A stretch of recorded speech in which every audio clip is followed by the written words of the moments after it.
væntanlega svekktur eftir þennan leik? Gífurlega svekktur, alveg hrikalega að þurfa að bjóða upp á svona frammistöðu sem við gerum í dag. Það er náttúrulega bara, þetta er ekki boðlegt og svekktur að sjá bara að einhvern veginn vantaði andann og var búið að vera góð æfingavika en ég veit ekki, við vorum fljótir að láta slá úr okkur einhvern veginn allt loft og bara vorum alls ekki góðir í dag, því miður.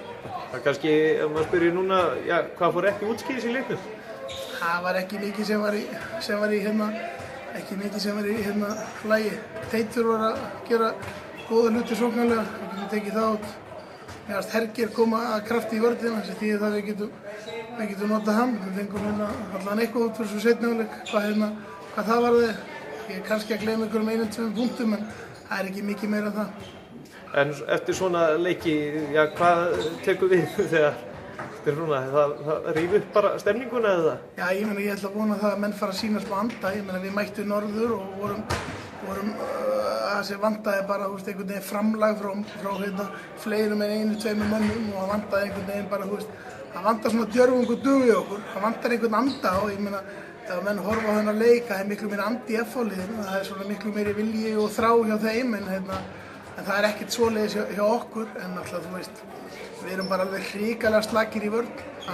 En þessar myndir eru ekki bara lélegasta varnarlið deildarinnar, heldur langlélegasta og það er bara eitthvað sem við þurfum að skoða rækilega. Við erum teknir bara í kennslustund og þeir gera bara hreinlega lítið úr okkur, sókn eftir sókn. Það eru kannski einfaldir hluti sem þeir eru að gera gífurlega vel sem við bara áttum okkur ekki á og við erum algjörlega sofandi og þegar við erum ekki tilbúinir í þetta þá lítum við alveg skelvel út og það var raunin í dag. Eins og maður segir, stutt á milli liða eins og við erum oft búin að koma, það þarf voða lítið til og það er svona svolítið niðurlegið á okkur núna. Já, það er búið að tala að vanti hjá okkur stöðuleika, búið að tala það í allan vetur og það er bara raunin. Við erum ekki að mæta nægilega klárir í leikina. Það er náttúrulega lykillinn að stöðuleika eru hlutir eins og til dæmis það að vera með góða vörn.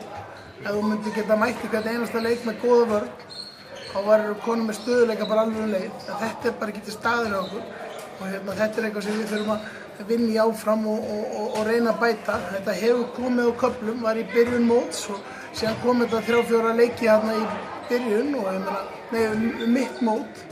En það algjörlega vantað í síðustu leikjum og meðan við erum að fá okkur hátt í 40 mörk og meðan það er labbaði gegnum okkur, þá verðum við aldrei stöðugir eða góðir. Svona í lokin, þetta er í fyrst skipti sem að heyri stuðningsmenn Selfoss bara þögn allt í einu síðustu 10 mínútur. Þeir voru samt alltaf að. Við erum frábæra stuðningsmenn og það var vel mætt í dag og mér varst eiginlega ótrúlegt hvað fólk sat lengi í stúkunni. Ég horfði upp í stúku og 4 mínútur eftir og það voru einhverju farnir skiljanlega en það voru ótrúlega margir eftir.